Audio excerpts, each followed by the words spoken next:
Yadi wado kanwa, Anije kanwa, Anije kanwa, Yadi reshimwa,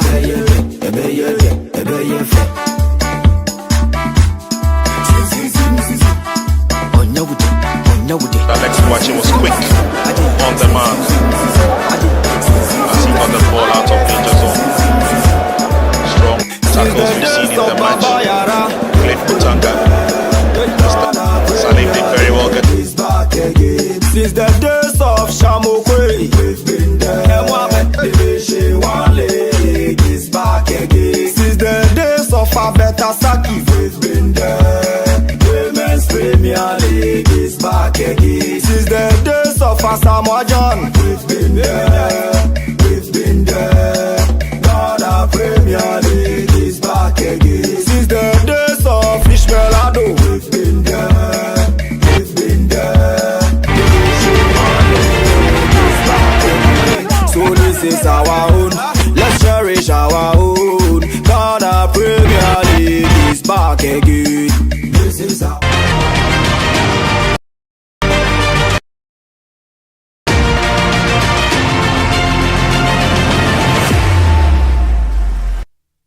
Definitely had to have a lot of work to do in the second 45 minutes of this game because they are down by a goal to nil against Aduana at home, and things are not looking good for the Phobians because next week they would be playing against Kumasi Asante Kotoko, and they would need a victory to go into that game. Let's see how that one will pan out, but at the moment, they are losing by a goal to nil. Kelvin Obeng giving Aduana that all-important lead.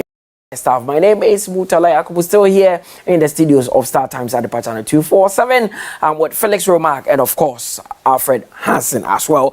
A lot of drama, not just here. I mean drama elsewhere, but let's focus on what is happening here. First 45 minutes had to folk down by a goal to nil. Felix, you were complaining about their defense and you were like, what is really happening to them?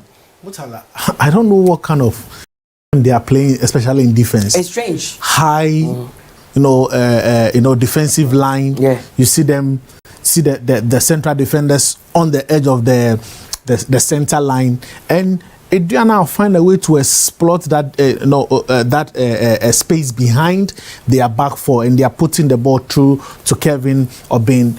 It could have easily been 3-0 up for Aduana in the opening 45 minutes. They created a better chances because they found a lot of luxury, and a player like Kevin Obeng would love space, and that is exactly what Asofo created for him. So all that they are doing is try to get the long balls across the Asofo defense, and then Kevin Obeng is running to them. And see, they had one that a goalkeeper made quite a good save for that. They had one across the goal line. Yeah, they had one. Yes, they had one that was ruled for offside, and then the Kevin Obeng's goal. So Asofo could have gone 4-0 down in the opening.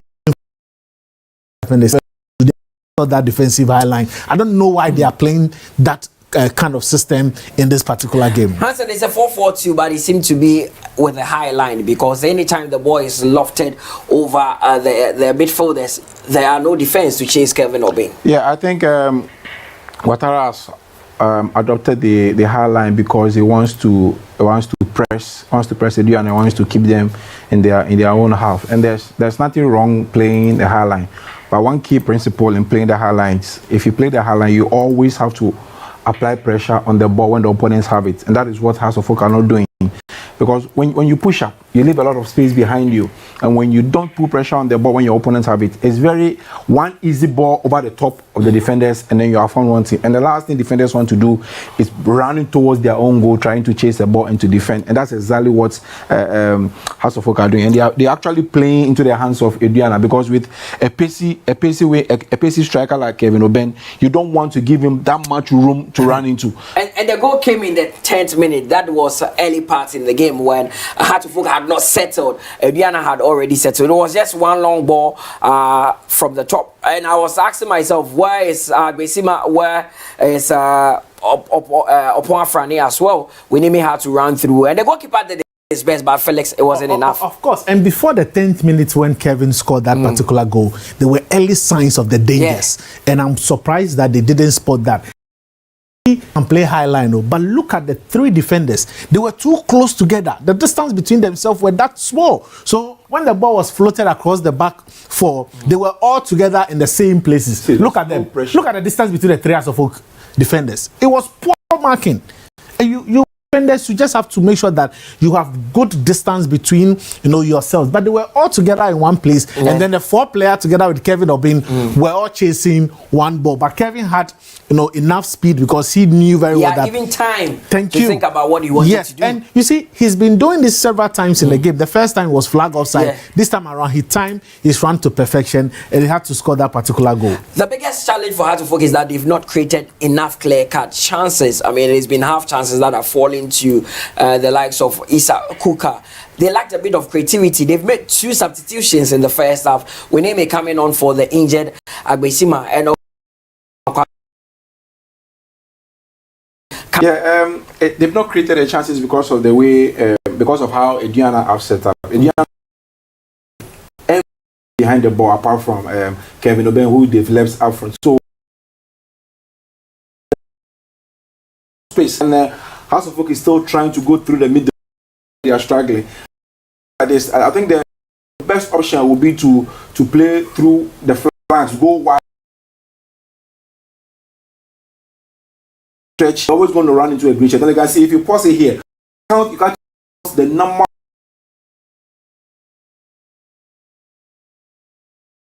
behind the ball. You can count as many as 1, 2, 3, 4, 5, 6, 7, 8, 9 green shirts behind the ball. So the House of Oak is still trying to play through the center. How the Aduana defenders have cramped in one. They needed to do is just send the right, try to space, and then have people running the channels. But if you force to play through the middle in a game like this, you always struggle. So it is no surprise that they are struggling to create chances. It's because of how Aduana have set up. Felix, what should change in the second half? Is it personnel or the system? First of all, the system. If you come with a plan into a game and then the first 10 minutes and it's not working, you quickly do that. And you could see that is one of the reasons, though they force change, the other was to change them. And with Ibrahim, because he needed player with the in between the channels. You look at the way Aduana have set up. They are playing the 4. When they are defending, those 2 offensive midfielders add up to those 3 behind the 4 defensive 4, and then they have about 5 players right or the D of their defense, and it's becoming very difficult for us to create chances. What I think they can do, probably they can go to a back 3, and then have full backs, running out, the Aduana wing backs, or the players that are coming back to help in defense. But if they have to stay high up the pitch and try and attack the smaller spaces, it will be difficult for them. They need to stretch the Aduana defense so they can create chances in the middle. Now that they have Salif Ibrahim on, I'm sure, I don't know if Martin Kakari is in the game. If he is, probably might. No, he's on the bench. Yeah, then I won't be surprised to see him also coming in. If by the 60th minute, House of Oak don't have the equalizer, or if they do have and they are changing the game, I'm sure that he will try to bring more creative players into the game. Well, that is not the only game that is being played in the match day 30 on this hot Sunday afternoon. Other games are being played, and let's go through all the results. In Karela by 2-0. Dreams are drawing 1-1 with Heart of Lions. And you know that Mediama are also leading Real Tamale United by a goal to nil. Instrataman have taken a 2-0 lead at halftime against Bibiani Gold Stars. And league leaders Samatex are leading but for 2-0. Well, I don't think there's a lot of surprises in the halftime scores there. At home, you expect the team to. It seems that Oak are the only home team losing at the moment. But that is the House of Oak you come to see this season. I don't even a surprise now that they are losing at home against a team that they've struggled to beat in their last 5 meetings at their Accra Sports Stadium. But then, apart from that, you'd expect Dreams to win. You'd expect Dreams to win his game. You'd also expect Mediama to see the win through. Instructor Gold Stars at home, not too much there, and also Samatex. You know that from now to the end of the season, Samatex cannot afford to drop any more points. And against struggling, but for Quatano, you expect them to lead at halftime by this time. I don't think a lot of the results will change. Maybe the games against Dreams and Heart of Lions, because Lions are in a very precarious position, and they must win if they want to secure their Premier League status. Life is even getting difficult for Bofo because they are down by a man and are losing 2-0 to Samatex. I don't see them winning. I sent Sogakope to watch their FA Cup game, and the way they played, I asked myself, if they had played like this throughout the entire season, they wouldn't have been where they are. Going to Takwa, the Akon Park is a difficult ground for even teams that have established themselves. So for a struggling team like Bofo Akwa, I don't see them getting anything from this game. I think that for the second half, the only results that might change, maybe Asofo could get a draw. I'm expecting Heart of Lions to win that game against Dreams. Dreams, they've played many games, a lot of games than any of the teams in the Premier League. They've played in Africa, they've played in the FA Cup games, in the league as well. So fatigue have set in. I spoke to coach Karim Zito. He said, in sports psychology, when you play so many games, the mind starts getting tired, and that is surely what the team is going through. So I'm expecting Heart of Lions to at least get a win or a draw in that game, but the rest I think is done and that. Yeah, Champion is in a good place at the moment, leading 1-0. It can be deceptive, especially when you have 45 minutes to play. They will not come out chasing the game inside. How should they approach the second half? Well, I think more of the same. More of what they did in the first half. And I think the second half is perfectly set out for the way they want to play. Because if you out of the 38 goals they've scored this season, about 31% of such goals have come in the last 15 minutes of games. And the more the game go on with House of Oak chasing it, the more desperate they come, the more men will push up front, and they're going to hit them on the counter. So if House of Oak don't score in the first 15 minutes of the half, I expect Aduana to increase their tally in the last 15 minutes of the game. Definitely Heart of Oak cannot start the second half the way they started the first, Felix. Of course, I'm sure that there will be a lot of talk in the dressing room.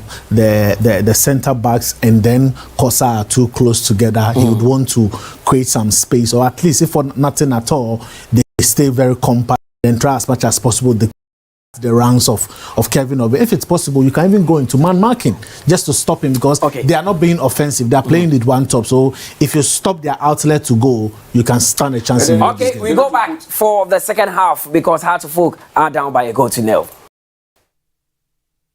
Welcome back to the Accra Sports Stadium, where we are just about getting ready to bring you the second half of the game in Hearts of Oak and Aduana Football Club.